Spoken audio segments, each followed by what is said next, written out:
Hey everybody, welcome back to the homestead. Our garden's coming along nicely, and so are the black flies. We were out here planting some blueberry plants yesterday. Mrs. Homesteader was wearing the bug net on her head, and I decided to stick it out for, I lasted about 10 minutes, and my face was just getting covered. And it's a little bit cool. It's in the morning right now, but they are definitely on the way back out. So we're not going to hang around here too long. I just wanted to show you what's going on here.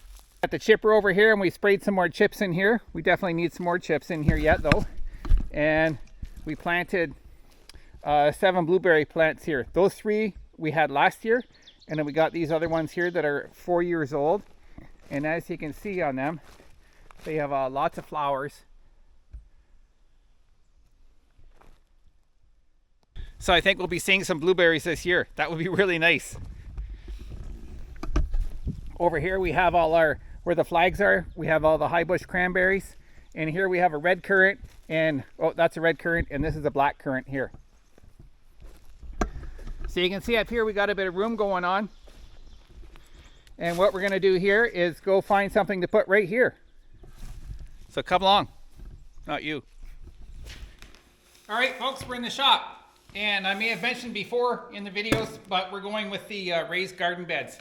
And we have some cedar trees around here and pine trees, and I was thinking about saw cutting materials and making the raised garden beds for that. But I'm getting on in years, and I don't want to have to be making these again for the rest of the foreseeable future.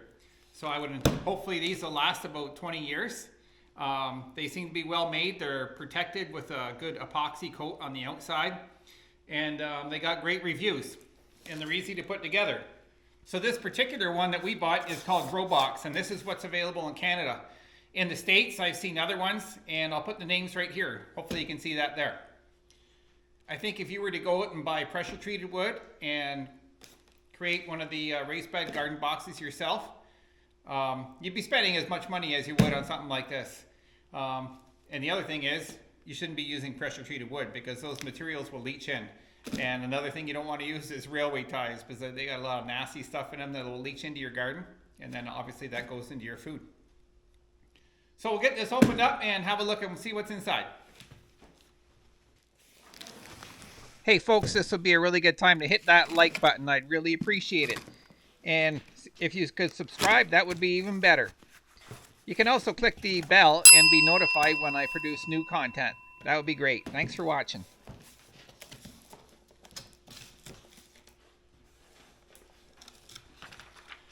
So the first thing I want to show you is within this box, these are all the different shapes that you can make. Now some of the pieces, I mean, if you make that, you're going to have some pieces left over. But like this is what we're going to shoot for, this 2 foot by 8 foot long. And another thing that we're going to make also is these ones here, a little bit shorter, a little bit wider. But those are all the possibilities. And then there's a material list here, and then it shows you how to put them together here.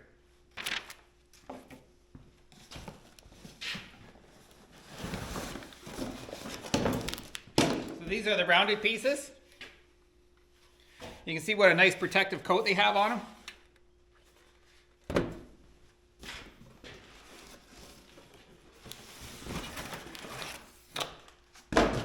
And then these are the flat pieces. This is the protective edging that goes around the top. And then there's your bag of nuts and bolts.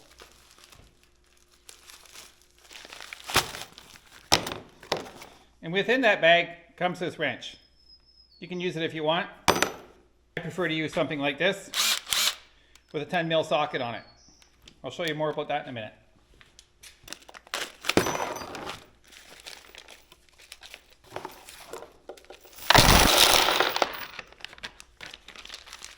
Being as I have built one already, I can tell you there are a few extra nuts and bolts, so if they go shitting across the floor or something like that, you should be okay. Having said that, there probably isn't in the next box, but we'll see. So putting them together is very easy, just like that. The bolt goes from the outside in. You put a washer on, and you put your nut on. Sometimes the nuts are a little tricky, but there we go. Now with anything that has a lot of nuts and bolts, I would recommend you put all your nuts and bolts in first, make sure it's flat and everything, and then tighten them up. Because if you tighten each one up, by the time you get down to the end, things aren't going to line up. Trust me. I put one of those Quonset huts up. There was 4,750 bolts in it.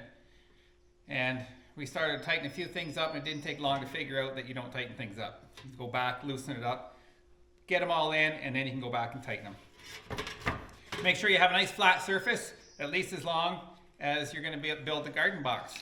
We're building 8-foot boxes, so we got an 8-foot piece of plywood here. So let's crank up the speed a little bit and sit back and watch.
Alright, as you can see, we got it all together.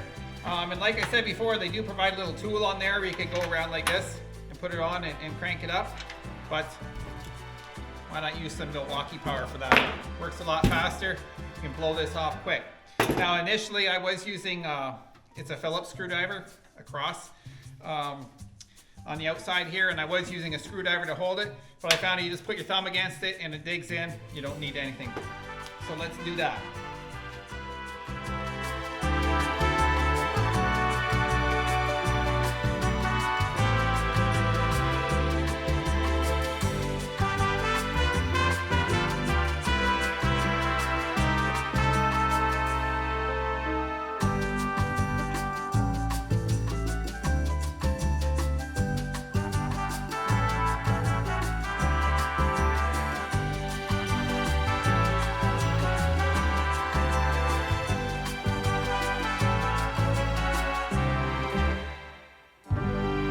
As you can see, there's a few nuts and bolts left there. That's from 2 different ones. So I don't know, there's like 4. So there's about 2 extra per raised bed. Nice to have in case you lose them. So that one's done. We'll get it out of the shop and move on to the next one. Next one I won't film, but I will time. And so I can put the time right here as how long it's taken me to do these. I think the piece of paper says 40 minutes or something like that per. Who knows? I'll let you know.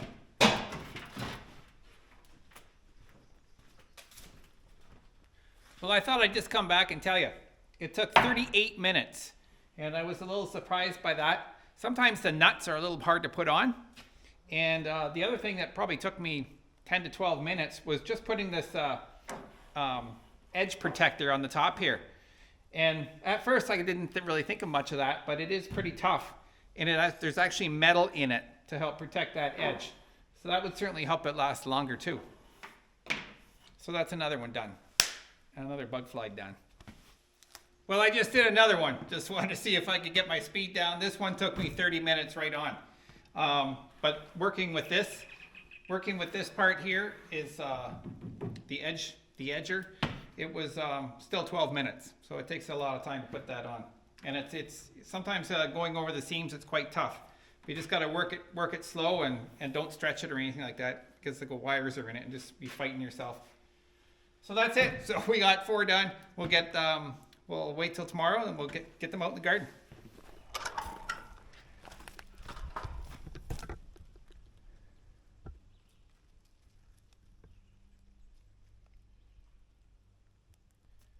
Well, folks, we're going to make this quick because the black flies are very hangry, very hungry. You can see in here I have collaborated with Mrs. Homesteader as to where we're going to put these. We got another long box right here. And then the existing raised bed boxes like I made last year. So if you remember from these ones, and if not, you can check out the video. I'll put the link below. We used hugelkulture, and that's where you put some heavier wood items in the bottom and some lighter stuff, and then compost and then soil on top of that. And that's the method we're going to use with all these. Now initially I was thinking about putting down some landscaping fabric here to stop anything from growing up, but I swept back the wood chips here and there's nothing growing underneath. In fact, before there was a garden here, there was nothing growing here anyway. They only want blood. So anyway, we're going to get on the tractor, we're going to get some logs and put them in here. I'm zipping up.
So we need to get a little bit more for this guy, and then maybe we could put these black flies in there. Anyway, you need to get a little bit more in there, and then we got some smaller branches to put in there as well. So let's go find them. Here's our Christmas tree from last year. That'll work.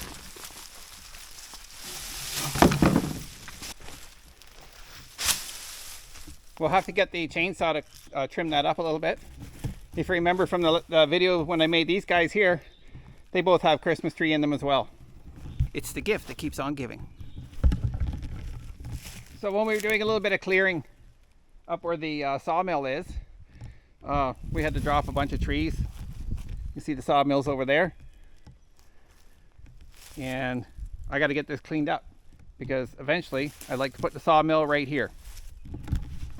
So we'll harvest a bunch of this dead stuff. There's some cedar, maple, probably some birch in there as well. And we'll get that taken over and put in the boxes as well.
at this point, what we're going to do is we're going to throw some soil on top of them, a little bit, and then we're going to put some compost on there and then put more soil. I'm putting soil on it now just to fill up some of the gaps at the bottom so we don't lose all our bags of compost in there. We don't have enough compost around here, so I bought a bunch of cow manure, which should do the trick. I was thinking about using the seafood meal, but given the bears and fishers and muskrats, we don't need that around here. Hope you can see how bad the bugs are here. It's insane.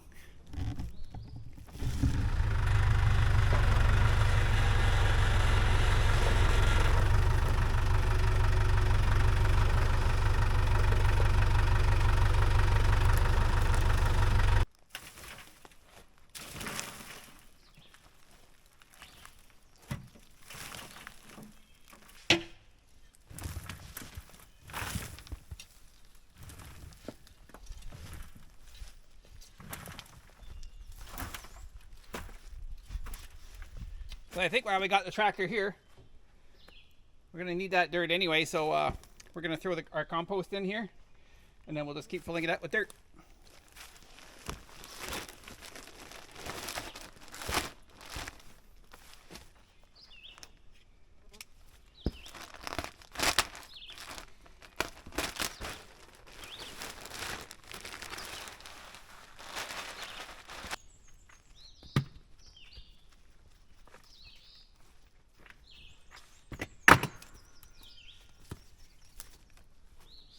Now we'll put some more soil on top and that'll be her.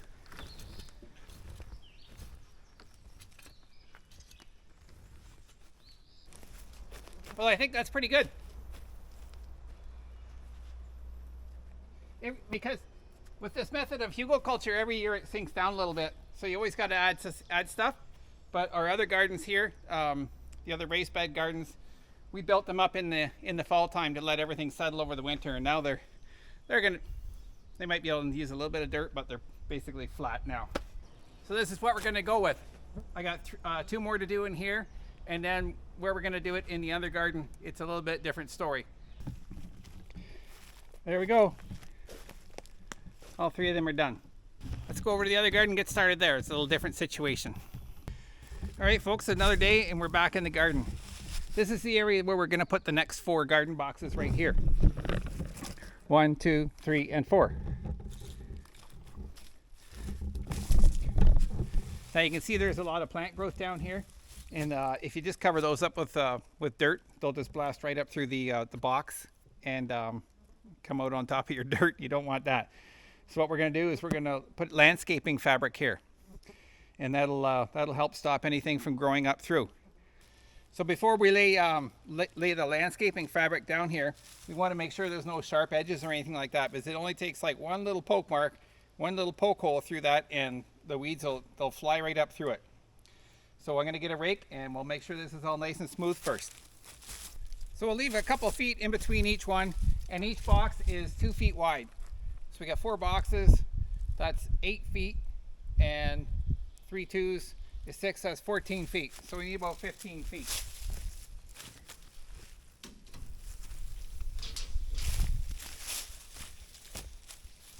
That puts us right to about here. We'll mark that with this stone here.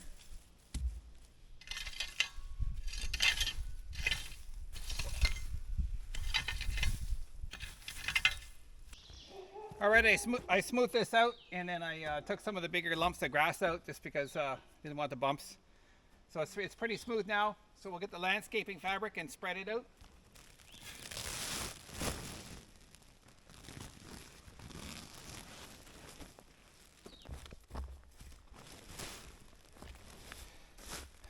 So the way we're going to cut this is with a butane torch.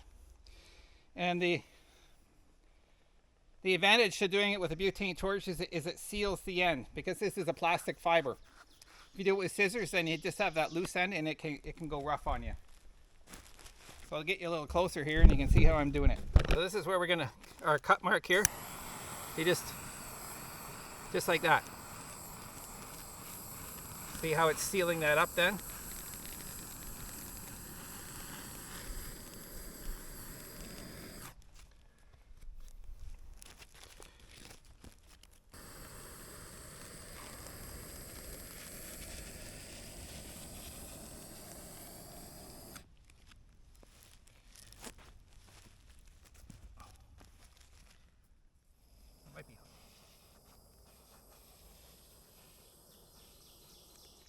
go.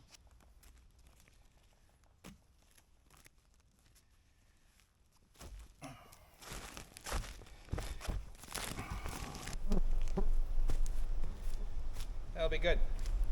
So there are staples available for this kind of thing. They put it into the ground. You can get like 6-inch, 8-inch staples. There's so many rocks in the ground here, I'm not even going to bother trying. And we'll just use rocks to hold it all. We'll just use those very rocks that are giving us a problem to hold it down all the way around.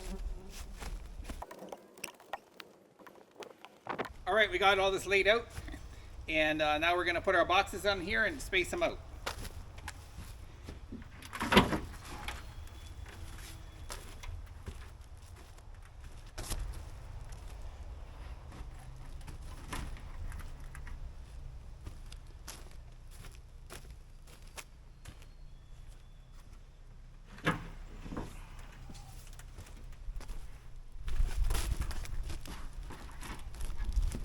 So the next steps we're going to do is just filling them up with dirt, and it's going to be the exactly same as the other ones we did. So we'll spare you the watch time on that. The only difference here is we're doing 3 like that, and 1 we're just going to go straight dirt. And the reason that is because we want to plant carrots this year. And if the carrots hit things down below, they just do this. So we want straight carrots. So like I said, we're just going to go 1 straight dirt.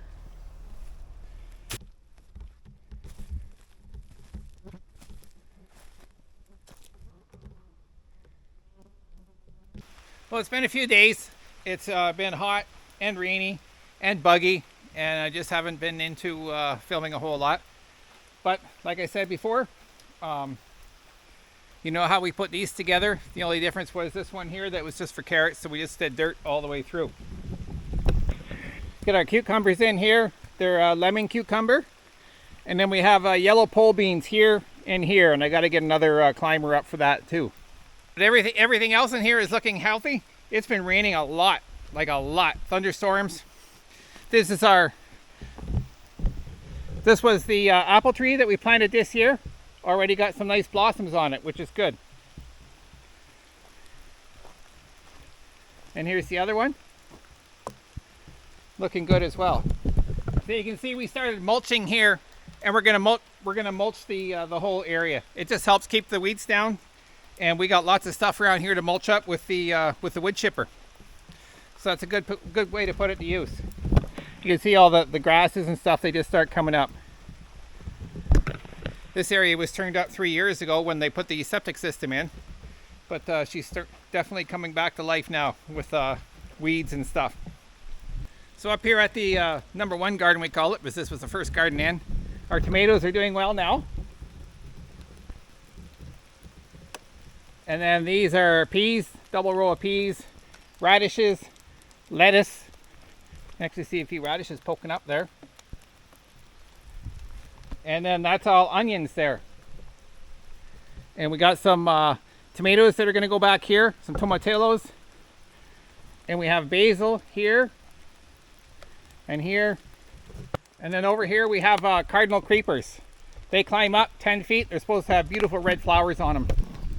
We like to have lots of flowers in because it brings all the pollinators in. And right down here, we have these 3 pots, and these are all going to have like marigolds and sunflowers in them as well. We're ahead of schedule. Normally around here, June 1st is the last frost danger date, and I think we're at the 21st today, and we got everything in. Now we just got to keep our fingers crossed that we don't get any frost. We've saved a few backups downstairs, backup plants, just in case we do run into a frost issue. It would be, but we can always cover it up with plastic and stuff like that if they're calling for frost in the evening. So thanks again for watching. I appreciate you guys watching the videos. It takes a fair bit of work to make a video, and if you watch it and you don't subscribe, it kind of hurts me on YouTube. So if you could take the time to click that subscribe, it doesn't cost you anything. It would just be greatly appreciated. I just crossed 300, and I'd like to have 500 by the end of the summer if I can. But that's also up to me to get the videos out that you guys like to watch. So thanks again for watching, and we'll catch you next time.